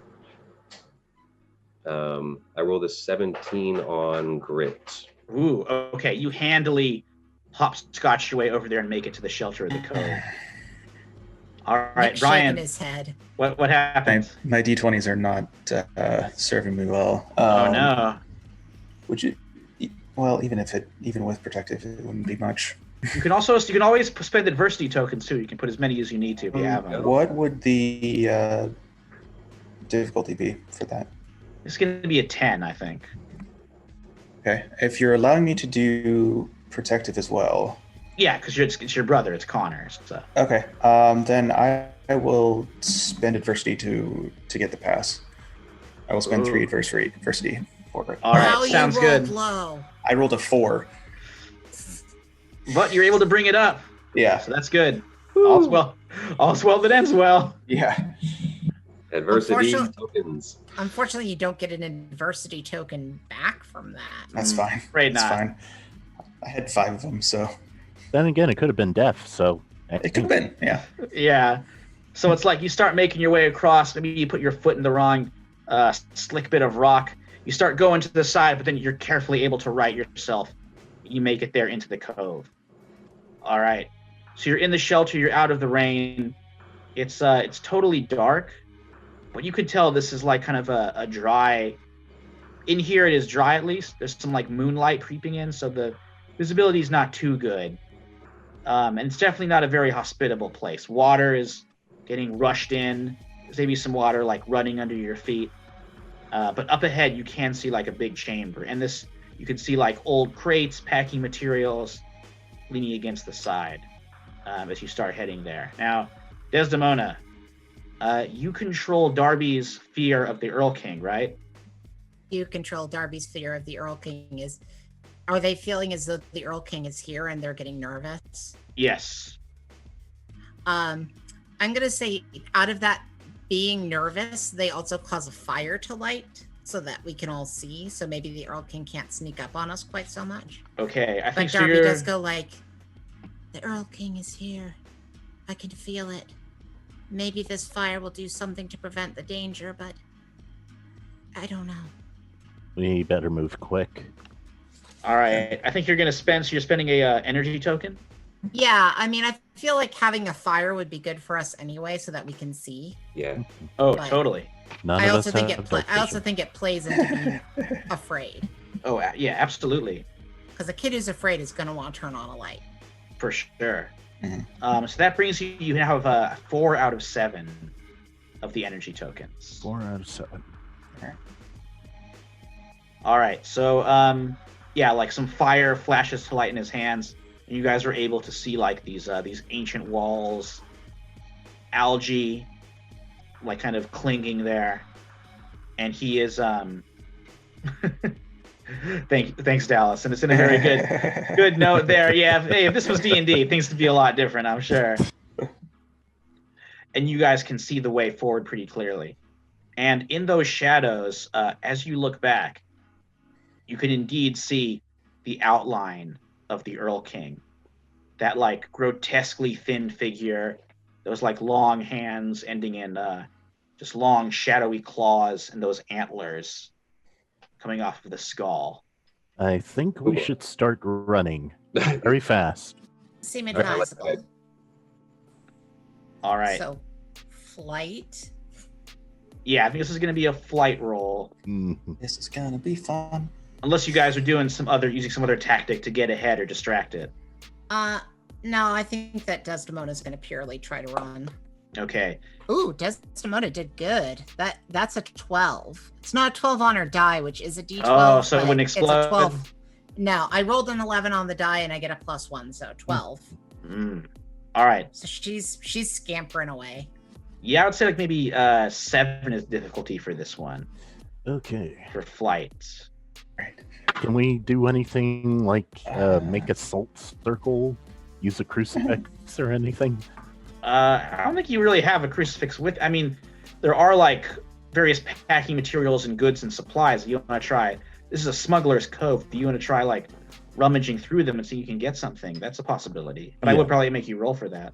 Yeah, I'm cool with that. All right. So Isaac, go ahead and roll brains and see if you could like find something useful in the smuggled goods here. And would that count as protective? Since I'm trying to do it for everybody. Yeah, I can see that. Yeah. Okay. 8 altogether. Okay. I would say you find something sort of useful. What could it be? Mhm. maybe you find like a smuggled like antique shield, Oh, like a thing that like a knight would be holding, or that is now set to be a decoration in some robber baron's study. well, I guess this could be kind of useful. I'll guard everyone's back then. All right, so you can like hoist up this shield as you guys are making your way down the trail. Yep. Ravitz, and then Kelly. I'll check in. I mean Brian. Ravitz is the Either only way. one who I call by his last name for some reason. Whatever. You can call me either way. All We've right. all been calling him Ravitz though, or Mr. I know. Ravitz. Yeah, it Raditz. just stuck. He's like 15, and all the kids call him Mr. Ravitz. Mr. Yeah, Rabbit. or just Ravitz. I'd imagine because he has a Ravitz. bad teenage mustache. Yeah, he's got some of that fuzz. Yeah, that Some peach fuzz. beyond that, but yeah, it's bad. You're right. It's definitely not very well groomed at all. Yeah, he's one of those boys that his mustache came in when he was like 11, and he's never really taken care of it, but he keeps growing it and just looks disgusting. Yeah, hey. I mean, not 11, but pretty soon after that. All right, so Ravitz, what are you doing? Are you running, or are you looking? Are you? You don't want to see me run, no way. So I'm with Isaac. I'm a big boy, like just like a really big guy, So I'm gonna be probably rummaging through something as well, and just trying to keep my mind like we're in a cave. We're in a cave. We're going against a ghost. We're in a cave. We're going against. I'm just like rummaging through this, like whatever I can find. That's my best thing. All right, go ahead and roll brain. So then I think Desdemona wants to. I want to make sure we give Yeah, I Brian mean, gets I to do want something. I want Brian to go as well, but I just want to let you know where she's running to. Okay. Oh, the kids are so much quicker than me. My flight's a D4, so Yep. unfortunately, I rolled a 1 on my brain, which is a D8. Even if I use adversity tokens, like that'll Oh only get man. to a 5. Also, you got like a feather duster. Sweet, Isaac, where'd you get that? I just found it on the ground somewhere. Hey, All it's a right, beautiful hold the feather duster. You hold the shield. I'll see if I can make it sneeze. Yeah, All right. it's probably allergic to something. Kelly, or Brian Kelly, what are you doing? I mean, I'm in the same boat as Ravitz with the D4. Hey, it might explode. They might. with my luck tonight. Hmm. Eh, I did forget about that. You could get the 4 and make it double. Yeah, I forgot. yeah.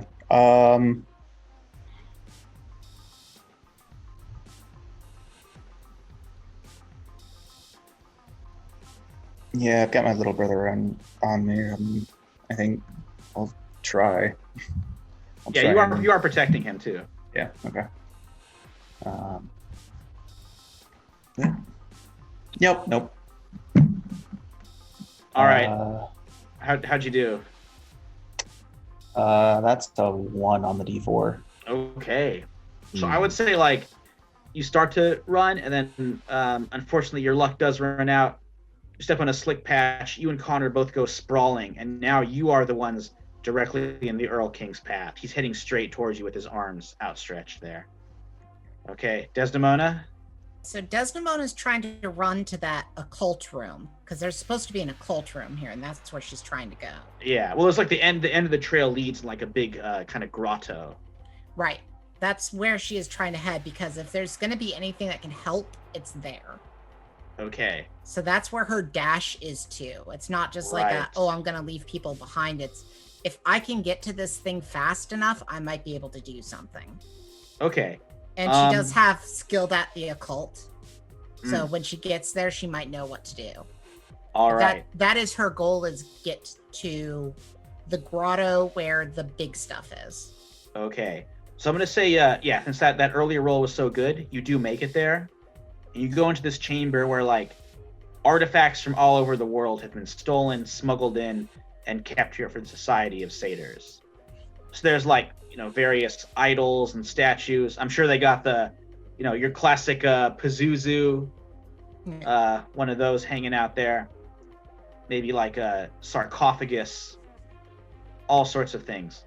And on a table kind of set near, overlooking the water, there is an ancient dust-caked skull with like a pirate's tricorn, very faded, falling apart, sitting on it. Okay. She is going to attempt to use that occult artifact to summon the pirate, even though she's like, I'm just as likely to get torn apart by this guy for being who I am, but everybody else is going to die.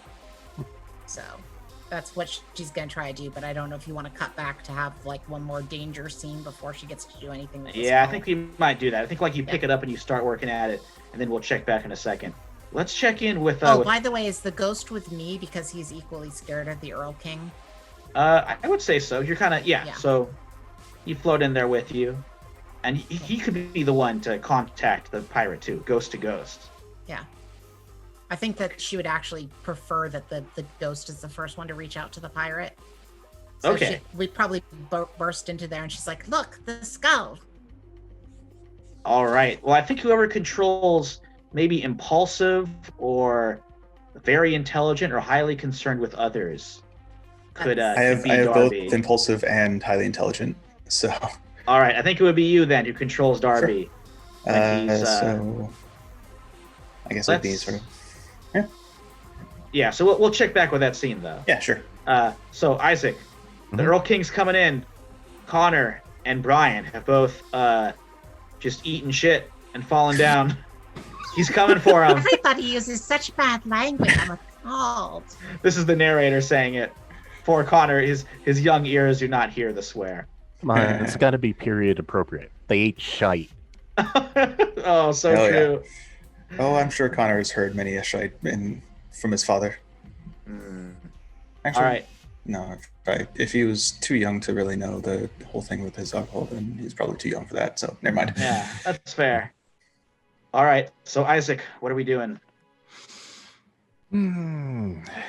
Well, I was gonna talk to the pirate, but kind of in the middle of something. Gotta protect his friends. It's what Isaac does. He doesn't really know how to fight, but he can take a hit. So, Yeah, go ahead. guard stance. He's gonna stand Okay. between. Yeah, he's gonna stand between his friends and the Earthling. All right. I think you're gonna roll grit. Correct. And this is a Gotcha. protector move too. I feel because you're definitely protecting your friends. Yep.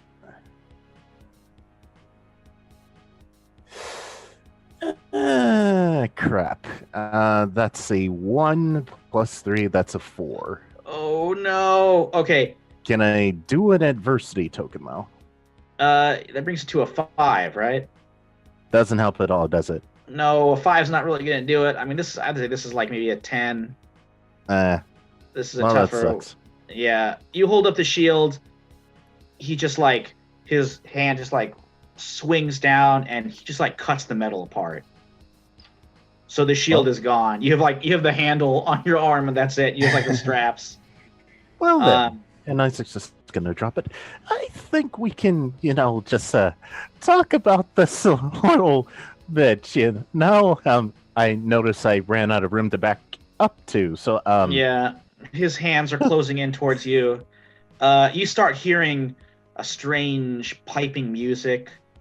It sounds like an organ, like the wailing of hunting dogs as they're chasing down prey, like some bizarre children's choir echoing in your ears as he closes in. Rabbits, you have a feather duster. What are you going to do? Throw it at his head and tell him to back off. The little love the it. one he wants. I love it. Okay, go ahead and roll fight. All right. Here we go. D6 Fun. plus 1. Plus Plus 1. one. You got And plus I've one. got quite a bit of adversity tokens because I've been failing today. That's a 3, so that's a 4 automatically. I'm gonna spend all 6 of my tokens. Ooh, okay. Yeah, I was gonna say the That's 10. difficulty would be like about a 10. Mhm. So like you I just have do to, it. because- Yeah. All right. So how do you like hurl the feather duster in such a way that it at least distracts the Earl King? I shake it at him first to try to get his attention, realize it makes no noise, it doesn't work. And then I just do my best to yell as I throw it. And I'm just sort of like, I guess, stick grenade style, just holding the handle and letting it whirl through the air. Oh man, bullseye. Some feathers go everywhere. Okay, I think I hit him? yeah, so I think shit.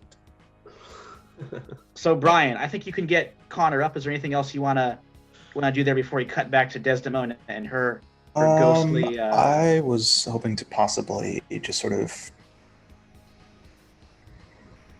maybe like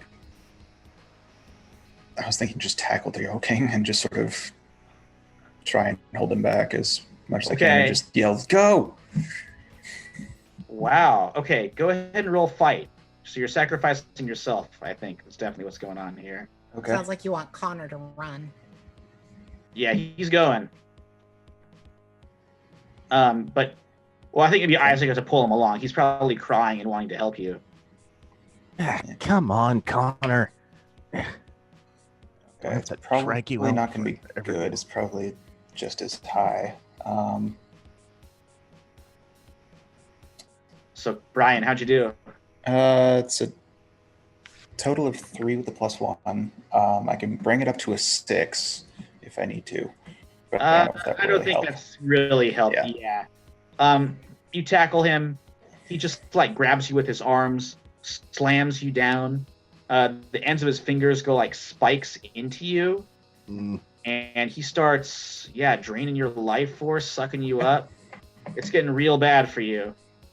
I think, So, meanwhile, Nick, I would say Desdemona has picked up the skull. She's asking, or so Desdemona, what do you ask of Darby? Darling Darby, please, could you talk to the captain and see if he can do something to fight this beastly Earl King? I'll search around the room and see if maybe I can find some sort of protective wall at the same time. I believe in you, Darby. I believe that you can do this. All right. Righto. I will give it my best.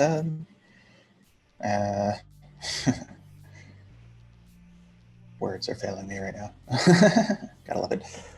Oh, great pirates captain. We seem to be in a bit of trouble and need your aid against the great beast, the Earl King.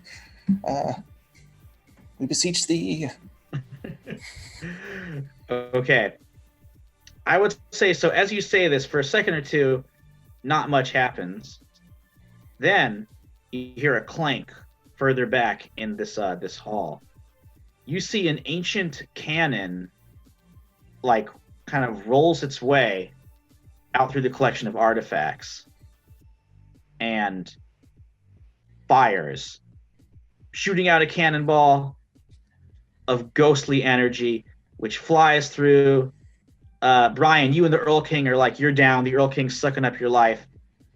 And it smashes into the Earl King and carries it away and fades away for the moment. As Isaac's giving that great laugh, Brian, you look up and you are feeling like totally drained.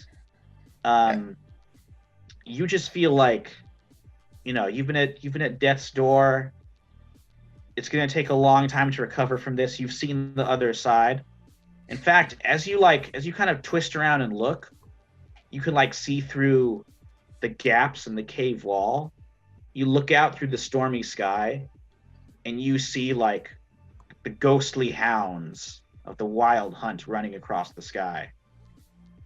You hear their howls and you realize that perhaps for the rest of your life, they're going to be coming for you. Jeez. Oh. So you've definitely been granted sort of a second sight situation, but there's a humongous, besides just you're now incredibly physically weak, there's now a humongous target on your back from the Earl King and his hounds and everything the Wild Hunt has. Okay. And while you're just... Oh, go ahead, Desdemona. Desdemona, for her part, looks at the cannon and says, curiouser and curiouser. Mm-hmm. As I've now established her as a fan of Alice in Wonderland.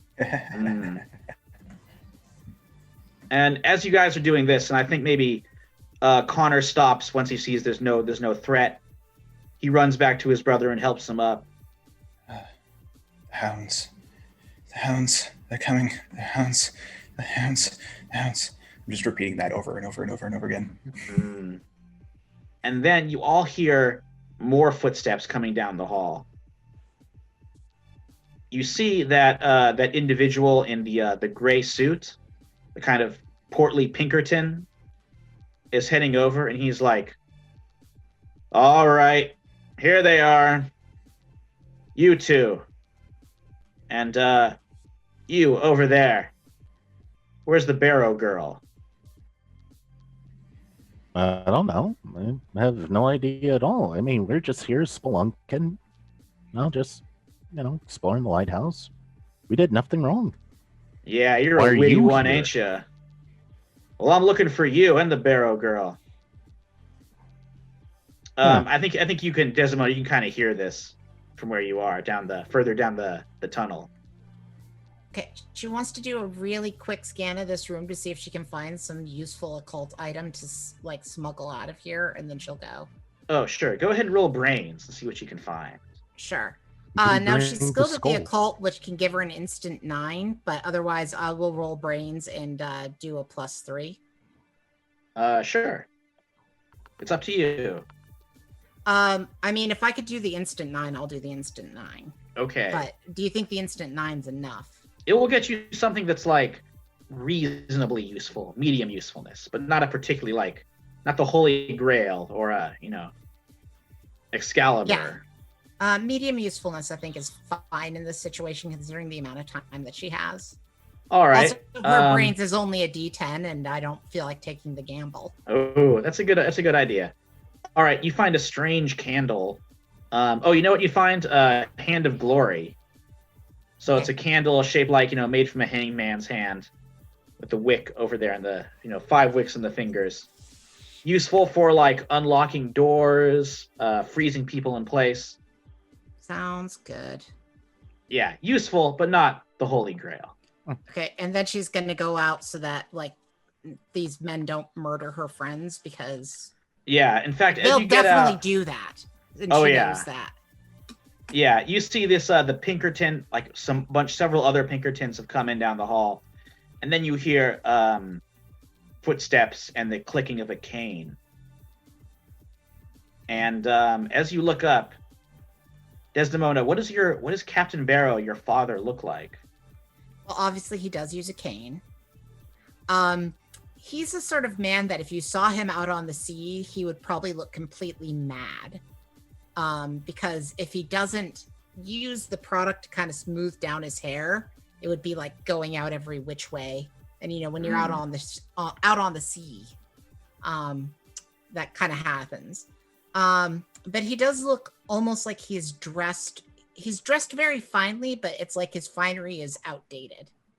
Ooh, Almost okay. like he's dressed in the finery of the period slightly after colonialism. Okay. He has used quite a good deal of grease to slick his hair back, more likely than not the byproduct of whaling. Oh, sure. The cane itself would be made out of whale ivory with scrimshaw in it. And I would imagine he might have a bit of a brace on one of his legs. Just sure. from a whaling injury, either from a whale itself or falling off of something at high seas. Oh yeah, he went right down from the Foskel, the main yard, something like that. Yeah, so I'd imagine that's why he has the cane and walks with a limp, is he fell and his bone went out sideways from his leg. Lucky that didn't kill him, and Sure. instead, just made his leg kind of useless. looks like he's always barely containing utter fury. And, big bushy captain's beard. Awesome. I would say he looks very furious right now. So he looks over at all of you as his Pinkertons are like fanning out and, taking charge, hauling you up. And he's just like, Desdemona, time to go home.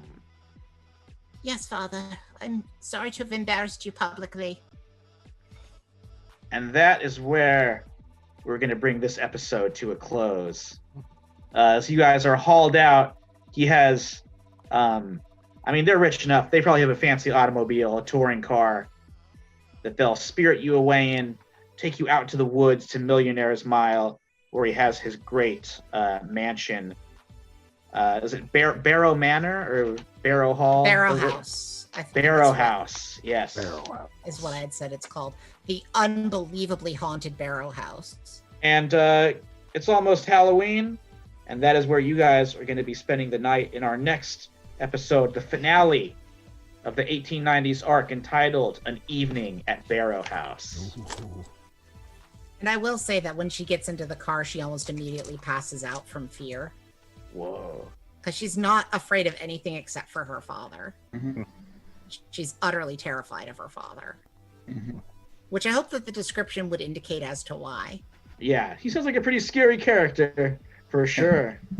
Hey, Connor, that's your future father-in-law.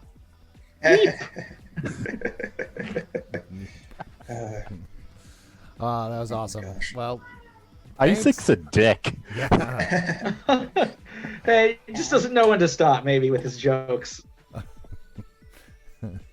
But no, I seriously. like describing an 11-year-old pounding whiskey. It's just like, yep, business deal. There's some good stuff going on, and with Gray Mouse was saying some cool stuff in the chat while we were playing. It was really.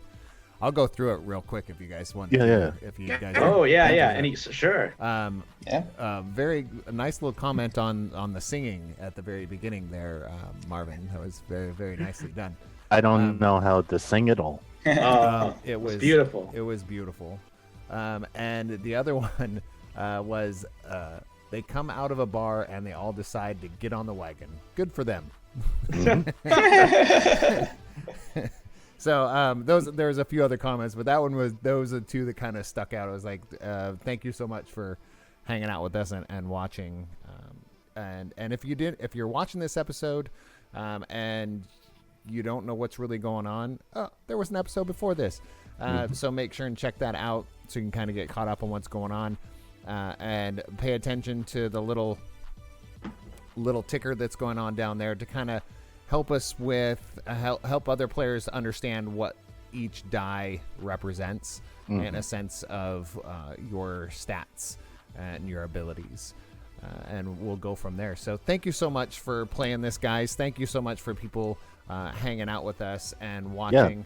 Yeah. Thanks for everyone who's watching. Yeah, and we will Big do this thank again you. next week. We got a finale of this series of this arc that we're doing, and sounds like it's going to be spooky. Who knows? I apologize to all the other players in advance for Barrow House. Well, I'm sure it'll be fine. yeah. It'll Brian be is becoming fine. more and more, if he survives this into adulthood, he is looking more and more like a conspiracy theorist. Oh, awesome. I think that'd be the perfect playbook to go with for adult. Yeah. I can absolutely. Yeah, this is great. I could see the Barrows and Honeywells definitely doing a lot to further somebody believing the Illuminati. Oh, Illuminati confirmed. It's like she lives in like a really unfriendly version of that place in Gravity Falls. But Like imagine all the spooky stuff from inside of that house. It's the evil mystery shack. Yeah. It's the evil Then mystery shack. It's like the mystery mansion. Do they sell merchandise out of it too? Oh no, only murder.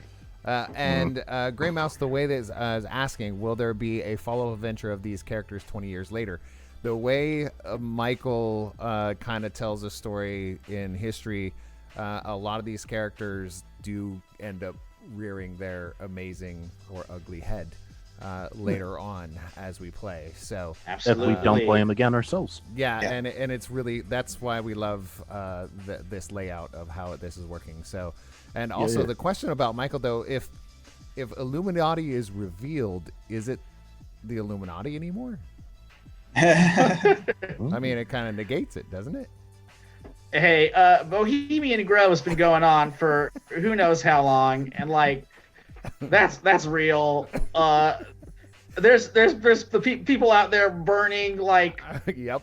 a weird bundle in front of a giant stone owl out there in Bohemian Grove. Yep. So I mean, look, there's lots of some very strange, weird stuff going on. So I'd This like is awesome. everybody to know that the it's Raindrop still- Society. oh yeah, go ahead. The Raindrop Society of Girls is actually primarily a charitable organization to help the less Oh, fortunate okay. to teach proper manners. But we also do dance around on the full moon wearing, sheepskin aprons and practicing sort of a version of sacrifice. Traditions. Mm-hmm. Something Oh, like that. they sound like a bunch of lovely people. We're proper don't know. young ladies. We don't know. Practicing the ancient traditions of our people. We don't. Every young lady should know ancient rituals and sacrifices. There's a lot to be said about that. So thank you again, everyone. We are gonna head out, and we will be back here on Tuesday. We'll be back next week.